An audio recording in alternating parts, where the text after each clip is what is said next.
John Herbert. Jackie Gleason was an American comedian, actor and musician. He was known for his brash visual and verbal comedy style, exemplified by his character Ralph Kramden in The Honeymooners. Among his notable film roles were Minnesota Fats in the 1961 drama The Hustler and Buford T just as in the Smokey and the Bandit series. Early life: Gleason was born at 364 Chauncey Street in the Bushwick section of Brooklyn. He grew up nearby, at 328 Chauncey. Originally named Herbert Walton Gleason Jr., he was baptized John Herbert Gleason. His parents were May Maisie, a subway change booth attendant, and Herbert Walton Herb Gleason, an insurance auditor.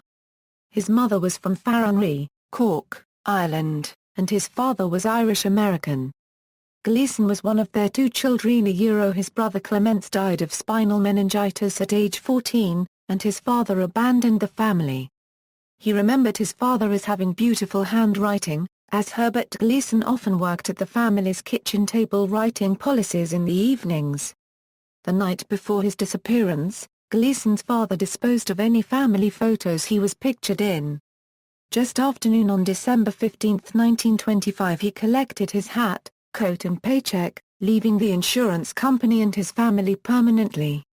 When it was evident he was not coming back, May went to work for the Brooklyn-Manhattan Transit Corporation.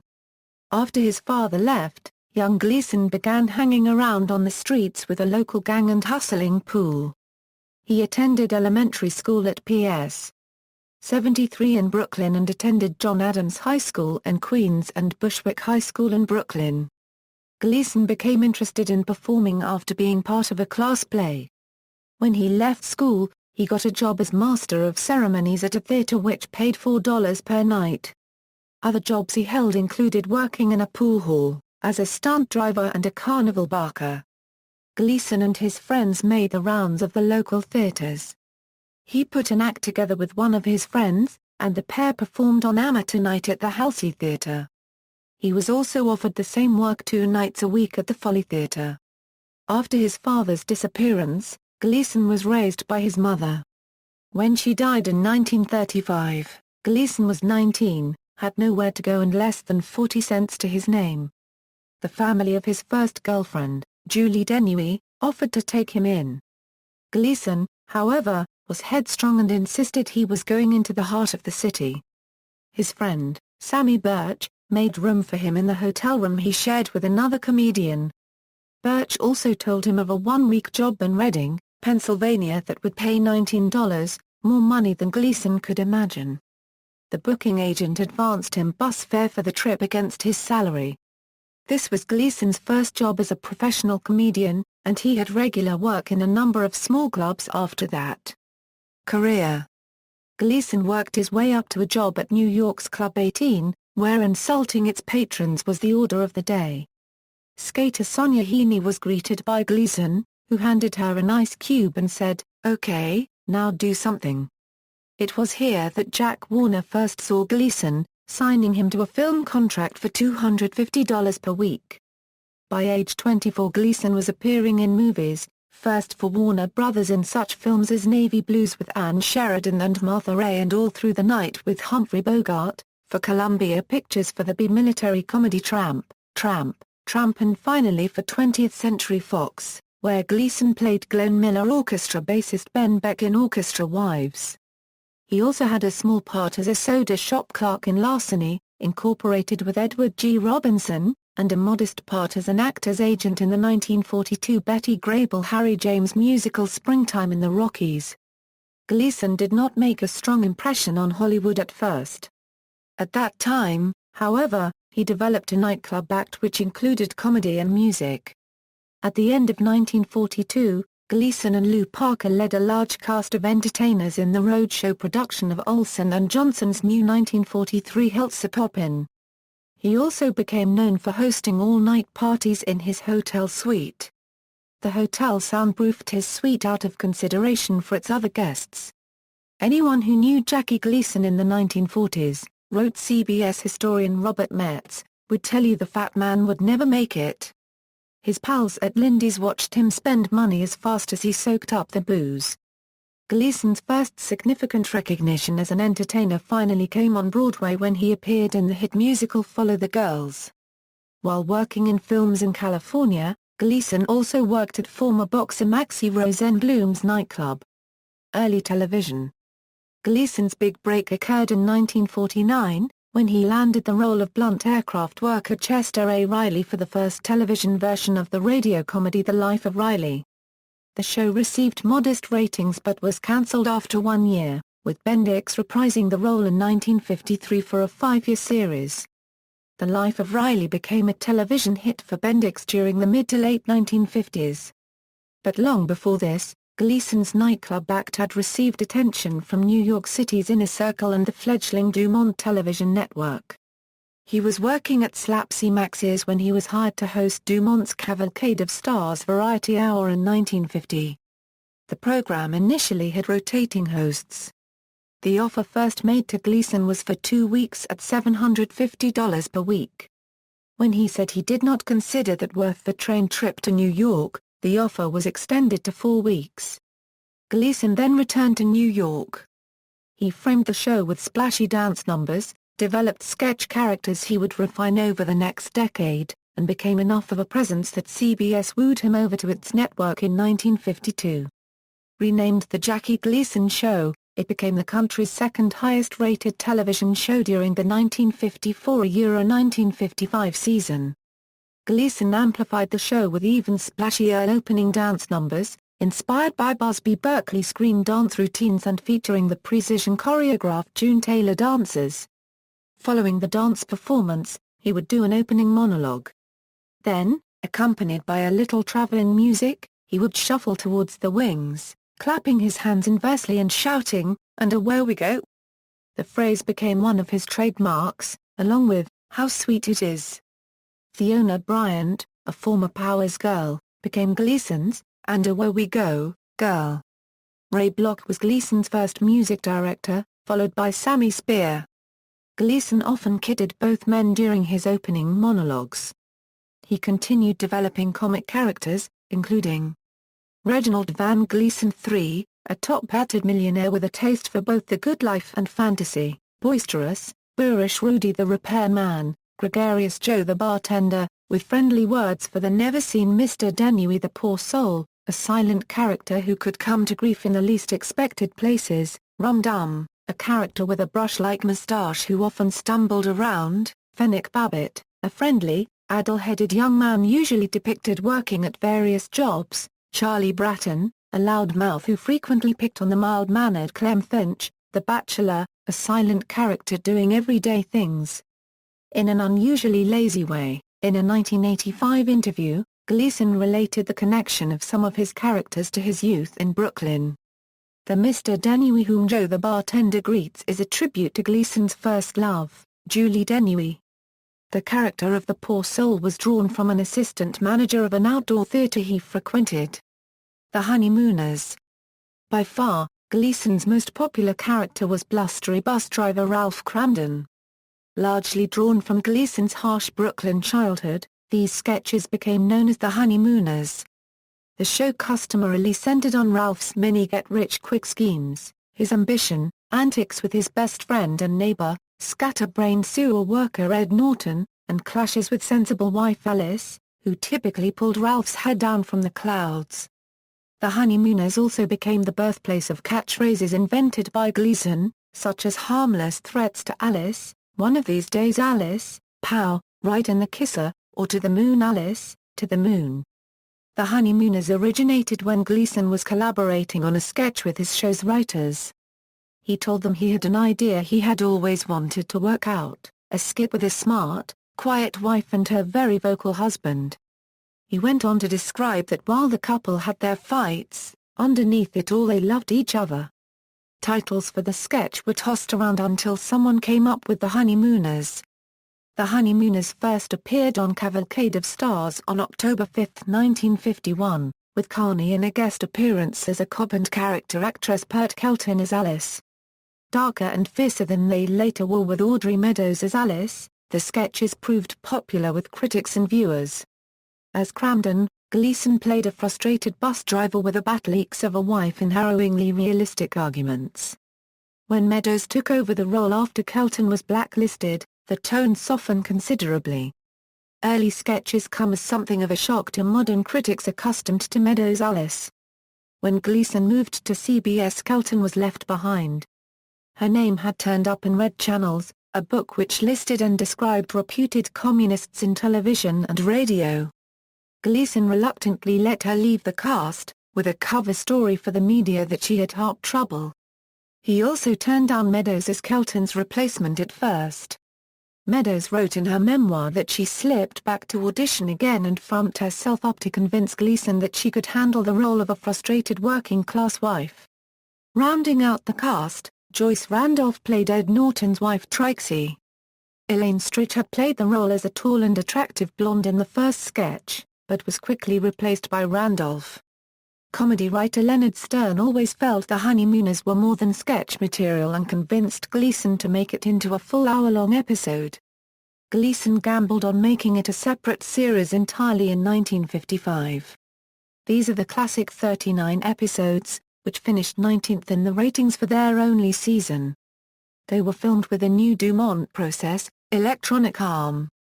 Like Kinescopes, it preserved a live performance on film but with higher quality. That turned out to be the most prescient move Gleason made, because, a decade afterwards, they aired the half-hour Honeymooners in syndicated reruns which began to build a loyal and growing audience that made the show a television icon. Its popularity was such that a life-size statue of Jackie Gleason, in uniform as bus driver Ralph Kramden, stands outside the Port Authority bus terminal in New York City. Musical work. Throughout the 1950s and 1960s, Gleason enjoyed a secondary music career, lending his name to a series of best-selling mood music albums with jazz overtones for Capitol Records. Gleason felt there was a ready market for romantic instrumentals.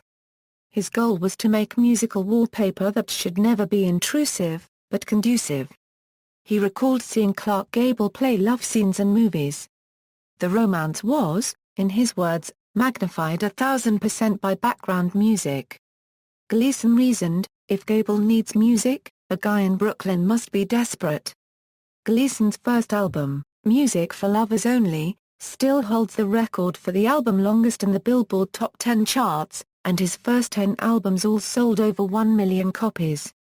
At one point, Gleason held the record for charting the most #1 albums on the Billboard 200 without charting any hits on the top 40 of the Billboard Hot 100 singles chart.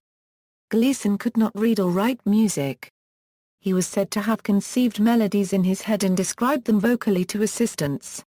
These included the well-remembered themes of both The Jackie Gleason Show and The Honeymooners. There has been controversy over the years as to how much credit Gleason should have received for the finished products. Biographer William A. Henry III wrote in his 1992 book The Great One, The Life and Legend of Jackie Gleason that, beyond the possible conceptualizing of many of the songs, Gleason had no direct involvement in the making of these recordings. Red Nichols, a jazz great who had fallen on hard times and led one of the group's recordings, did not even get session leader pay from Gleason. Cornetist and trumpeter Bobby Hackett, who soloed on the albums and was leader for 7 of them, when asked by musician-journalist Uri Curry in Toronto weeks before Hackett's death what Gleason really did at the recording sessions, Hackett replied he brought the checks. However, this alleged statement is at odds with others made by Hackett, who said to writer James Bacon, "Jackie knows a lot more about music than people give him credit for. I have seen him conduct a 60-piece orchestra and detect one discordant note in the brass section. He would immediately stop the music and locate the wrong note. It always amazed the professional musicians how a guy who technically did not know one note from another could do that. And he was never wrong." Nearly all of Gleason's albums are still available, and have been re-released on compact disc. He had a lead role in the musical Take Me Along, which ran from 1959 to 1960 and for which he won a Tony Award for Best Performance by a Leading Actor in a Musical. Return to television. Gleason restored his original Variety Hour in 1956, winning a Peabody Award.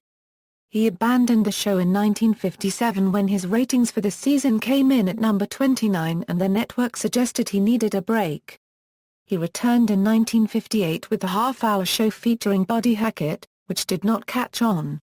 One of the perks Gleason received from CBS was the network's picking up the tab for his Peekskill, New York Round Rock Hill mansion. Set atop a hill on 6 acres, the site for the circular dream home included a guest house and a round storage building. Gleason planned the home for 2 years. It was completed in 1959, but Gleason sold the home when he relocated to Miami. His next foray into television was the game show You're in the Picture, which survived its disastrous premiere episode only because of Gleason's humorous on-the-air apology the following week. For the rest of its scheduled run, the program was a talk show once again named The Jackie Gleason Show. In 1962, Gleason resurrected his variety show with more splashiness and a new hook, a fictitious general interest magazine called the American Scene magazine, through which Gleason trotted out his old characters in new scenarios. He also added another catchphrase to the American vernacular, first uttered in the 1963 film Papa's Delicate Condition, "How Sweet It Is." The Jackie Gleason Show, the American Scene magazine was a hit, and continued in this format for 4 seasons. Each show began with Gleason delivering a monologue and commenting on the loud outfits of band leader Sammy Spear. Then the magazine features would be trotted out, from Hollywood gossip to news flashes. Comedian Alice Ghostley occasionally appeared as a downtrodden tenement resident, sitting on her front step and listening to boorish boyfriend Gleason for several minutes. After the boyfriend took his leave, the smitten Ghostley would exclaim, "I'm the luckiest girl in the world." Veteran comics Johnny Morgan, Sid Fields and Hank Lade were occasionally seen opposite Gleason in comedy sketches. Helen Curtis played alongside him as a singer, actress and delighted audiences with her Madame Pompadour sketches with Reginald Van Gleason. The final sketch was always set in Joe the bartender's saloon, with Joe singing My Gal Sal, and greeting his regular customer, the unseen Mr. Denui. During the sketch, Joe would tell Denui about an article he read in the fictitious American Scene magazine, holding a copy across the bar. It had 2 covers, one featured the New York skyline and the other palm trees. Then Joe would bring out Frank Fontaine as Crazy Guggenheim, who would regale Joe with the latest adventures of his neighborhood pals and sometimes show Joe his current Top Cat comic book. Joe usually asked Crazy to sing almost always a sentimental ballad in his fine, lilting baritone. Gleason revived the Honeymooners first with Sue Ann Langdon as Alice and Patricia Wilson as Trixie for 2 episodes of the American Scene magazine, and then with Sheila McRae as Alice and Jane Keane as Trixie for the 1966 series. By 1964 Gleason had moved the production from New York to Miami Beach, Florida, reportedly because he liked year-round access to the golf course at the nearby Inverurie Country Club in Lauderdale. His closing line became, almost invariably, as always, the Miami Beach audience is the greatest audience in the world. In 1966, he abandoned the American Scene magazine format and converted the show into a standard variety hour with guest performers. Gleason kicked off the 1966-1967 season with new, color episodes of The Honeymooners. Carney returned as Ed Norton, with McRae as Alice and Keane as Trixie. The stories were remakes of the 1950s World Tour episodes, in which Kramden and Norton win a slogan contest and take their wives to international destinations.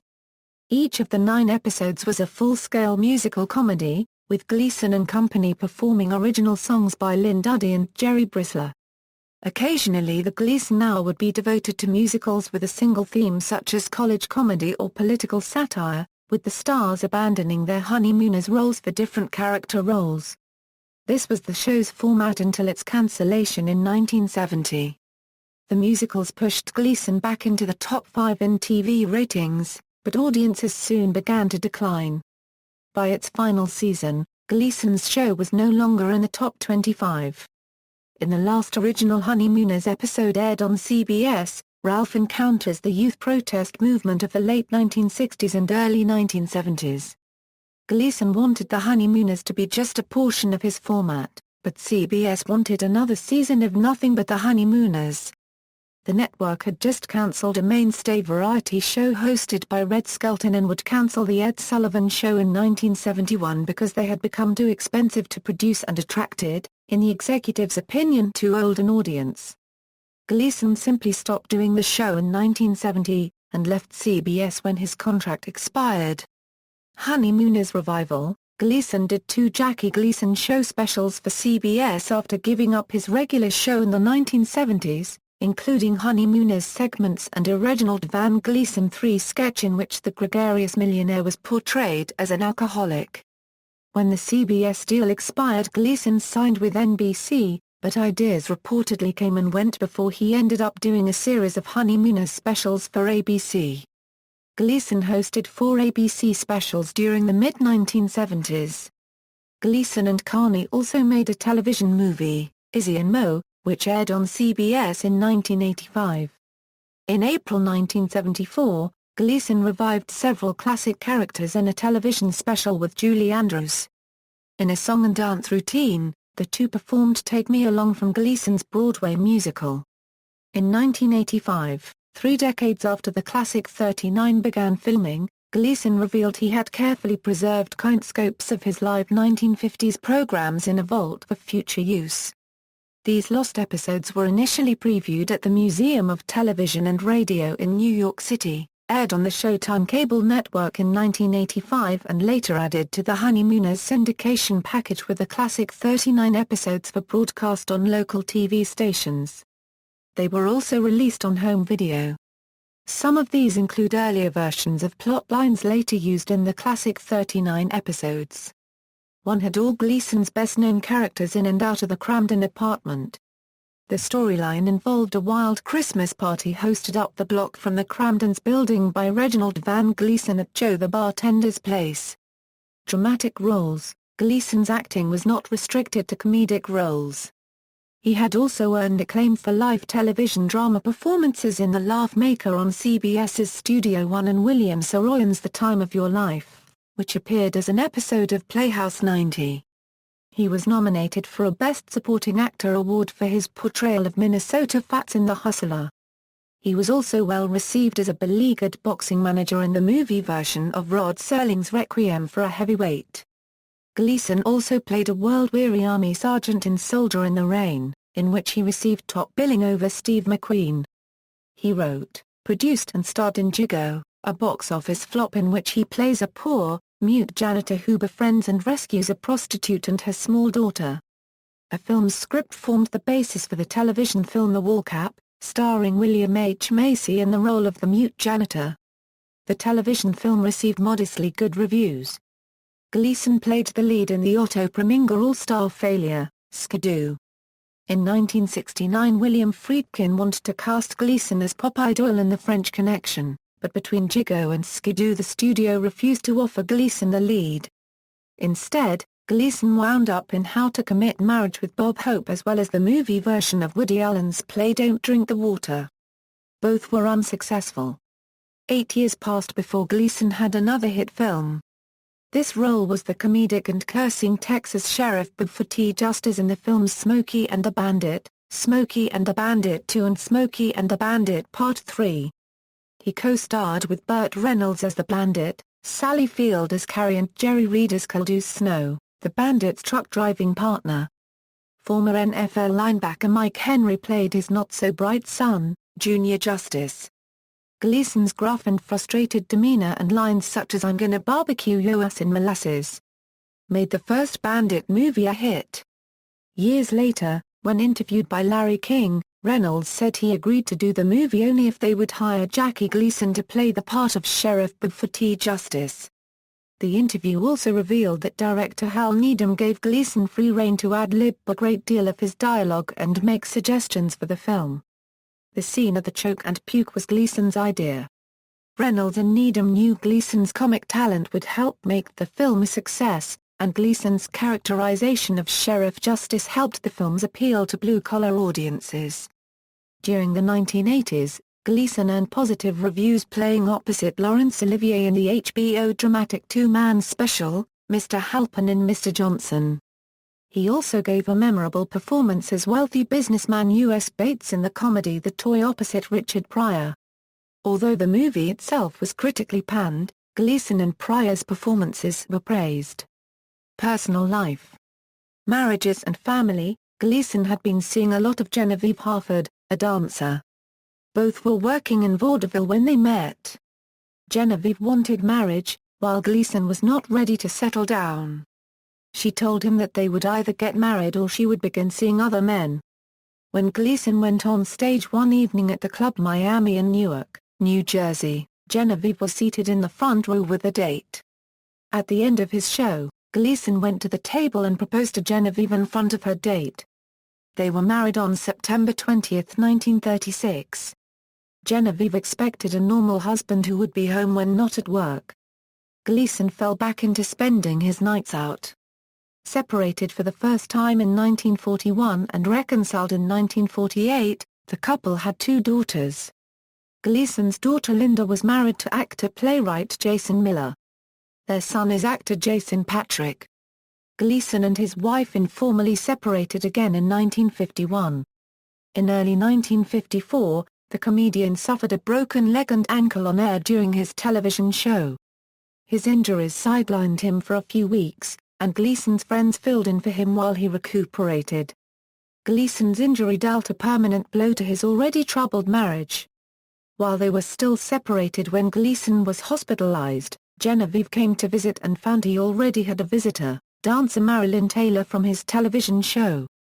The women confronted each other, and Genevieve filed for a legal separation in April 1954. They were divorced in 1970. Gleason met his second wife, Beverly McKittrick, at a country club in 1968. 10 days after his divorce from Genevieve was final, Gleason and McKittrick were married in a registry ceremony in Ashford, England on July 4, 1970. Marilyn Taylor was reunited with Gleason in 1974 when she moved to the Miami area to be near her sister June, whose dancers were part of Gleason's shows for many years. In September 1974 Gleason filed for divorce from McKittrick. The divorce was granted on November 19, 1975. Now a widow with a young son, Marilyn Taylor married Gleason on December 16, 1975. The marriage lasted until his death in 1987. Fear of flying. For many years, Gleason would only travel by train. His fear of flying arose from an incident when he had only minor movie roles. Gleason would fly to Los Angeles for movie work, then back to New York when his roles were completed. After finishing one of his movies, the comedian boarded a plane for New York. 2 of the plane's engines cut out, and the pilot made an emergency landing in Tulsa, Oklahoma. While another plane was readied for the passengers to continue their journey, Gleason decided he had enough and made his way from the airport into downtown Tulsa. He walked into a hardware store, and asked its owner to lend him $200 for the train trip back to New York. The owner, amazed, asked Gleason why he thought anyone would lend a total stranger that amount of money. Gleason identified himself and explained his situation. When the store owner learned of Gleason's movie work, he said he would lend him the money if the local theater had a photo of him on display in his latest film. Since Gleason was not yet a major film star, the publicity shots the theater had were only of those with principal roles in the film. Gleason then proposed that he purchase 2 movie tickets and that they both see the film. The owner would certainly be able to identify him from that. The 2 men sat in the dark theater for an hour before Gleason appeared on screen. Gleason got his loan, and boarded the next train back to New York. Returning home, he borrowed $200 to repay his benefactor. Interest in the paranormal. Gleason was a voracious reader of books on the paranormal, parapsychology and UFOs. During the 1950s he was a semi-regular guest on a paranormal-themed overnight radio show hosted by John Bull, and wrote the introduction to Donald Bain's biography of Bull. After his death, his large book collection was donated to the Library of the University of Miami. A complete listing of the holdings of Gleason's library has been issued by the online cataloging service Library Thing. In August 2012, the UFO organization MUFON revealed that they had been given the research papers of ufologist Leonard H. Stringfield, who was known for collecting stories of allegedly recovered UFOs and alien bodies. In Stringfield's papers, however, MUFON revealed that Stringfield had Gleason's contact information. Memory: Gleason disliked rehearsing. With a photographic memory, he read the script once, watched a rehearsal with his co-stars and stand-in, and shot the show later that day. When he made mistakes, he often blamed the cue cards. Illness and death: Gleason smoked 4 packs of cigarettes a day. He was touring in the lead role of Larry Gelbart's play Sly Fox in 1978 when he suffered chest pains, forcing him to leave the show in Chicago and undergo triple bypass surgery. Gleason initially went to the hospital for chest pains, but was treated and released. After he suffered another bout the following week, it was determined that heart surgery was necessary. Gleason delivered a critically acclaimed performance as an infirm, acerbic and somewhat Archie Bunker-like character in the Tom Hanks comedy-drama Nothing in Common.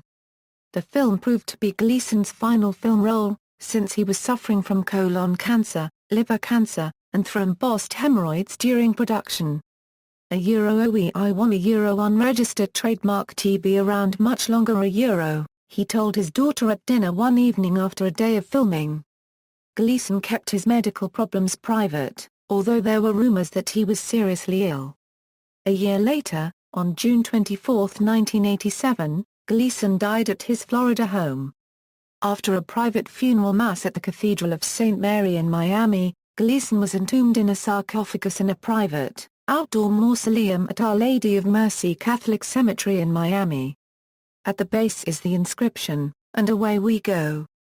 Tributes: Miami Beach honored Gleason's contributions to the city in 1987 by renaming the Miami Beach Auditorium as the Jackie Gleason Theater of the Performing Arts. As of May 2010, the theater was scheduled to be razed as part of a convention center remodeling project and replaced by a hotel. New York's Omni Park Hotel, where Gleason maintained a suite from 1953 to 1957, named his suite the Jackie Gleason Suite shortly after his death. A city park near his home in the Inverrary neighborhood of Lauderdale was named Jackie Gleason Park. Signs on the Brooklyn Bridge advising drivers they are entering Brooklyn have the Gleason phrase, "How sweet it is." He is also mentioned on the 1955 TV and the 1985 film Back to the Future when Marty McFly watches television with his grandparents and mother, seeing him in a crazy-looking spacesuits in the Man from Space episode that actually aired after the date setting of Back to the Future. Bus driver related: on June 30, 1988, the Sunset Park Bus Depot in Brooklyn was renamed the Jackie Gleason Depot in honor of the native Brooklynite. A statue of Gleason was dedicated in August 2000 in New York City by the cable TV channel TV Land. The statue is located in Manhattan at 40th Street and 8th Avenue at the entrance of the Port Authority bus terminal. Its inscription reads Jackie Gleason as Ralph Kramden, bus driver, Raccoon Lodge treasurer, dreamer. It was featured briefly in the film World Trade Center. Another such statue stands at the Academy of Television Arts and Sciences Hall of Fame in North Hollywood, California, showing Gleason in his "And Away We Go" pose. Gleason had been inducted into the Academy's Television Hall of Fame in 1986. On television, a television movie called Gleason was aired by CBS on October 13, 2002, taking a deeper look into Gleason's life. Although it took liberties with some of the Gleason story, it featured his troubled home life. A film also showed backstage scenes from his best-known work. Brad Garrett of Everybody Loves Raymond portrayed Gleason after Mark Addy dropped out. Garrett was made up to resemble Gleason in his prime. His height €6 feet 8 inches, about 8 inches taller than Gleason created logistical problems on the sets, which were designed so Garrett did not tower over everyone else. Cast members wore platform shoes when standing next to him. The shoes can be seen on Alice in one shot during a Honeymooners sequence. In 2003, after an absence of more than 30 years, The color musical versions of the Honeymooners from the 1960s Jackie Gleason Show in Miami Beach were returned to television on the Good Life TV cable network. In 2005, a movie version of the Honeymooners appeared in theaters with a twist, a primarily African-American cast, headed by Cedric the Entertainer. This version, however, bore only a passing resemblance to Gleason's original series and was panned by critics. Actor-playwright Jason Miller, Gleason's former son-in-law, was writing a screenplay based on Gleason's life that was to star Paul Sorvino at the time of Miller's death. Gleason's daughter, Linda Miller, was also an actress. Sean Cullen played a small role as Gleason in the 2002 made-for-TV movie Martin and Lewis. Career accomplishments: television, 1949 Euro 1959. 1960 Euro 1986. Stage productions. Filmography. Singles discography, unreleased songs. The following songs were recorded for various LP albums, but not included in the final product. However, when the albums were released on CD, these songs were included as extras. Sources for unreleased songs: data, Romantic Moods of Jackie Gleason CD, 1996, and A Where We Go CD, 1996, Lover's Rhapsody CD, 2001, Music to Remember Her CD, 2001, Romantic Jazz CD, 2002, Night Winds CD, 2005, LP record discography, discography courtesy of Tom Lowry. Compact disc discography, sources, Joel Hitbune presents the Billboard Albums, 6th edition, ISBN 0-89820-166-7, Hitbune, Joel, The Billboard Book of Top 40 Albums, Billboard Books, ISBN A0-8230-7534-6. Additional information obtained can be verified within Billboard's online archive services and print editions of the magazine. References. Further reading: Bishop, Jim. The Golden Ham. Metz, Robert. CBS, Reflections in a Bloodshot Eye, Bacon, James. How Sweet It Is, Jackie Gleason, Weatherby, W. J. Jackie Gleason, An Intimate Portrait of the Great One, Henry III, William A. The Great One, The Life and Legend of Jackie Gleason, Meadows, Audrey. Love, Alice, External links. Jackie Gleason at the Internet Broadway Database, Jackie Gleason at the Internet Movie Database, Jackie Gleason discography at Space Age Pop Music, Honeymooners at the 50s Web, Cavalcade of Stars 1950 episode at Internet Archive, Jackie Gleason at Find a Grave.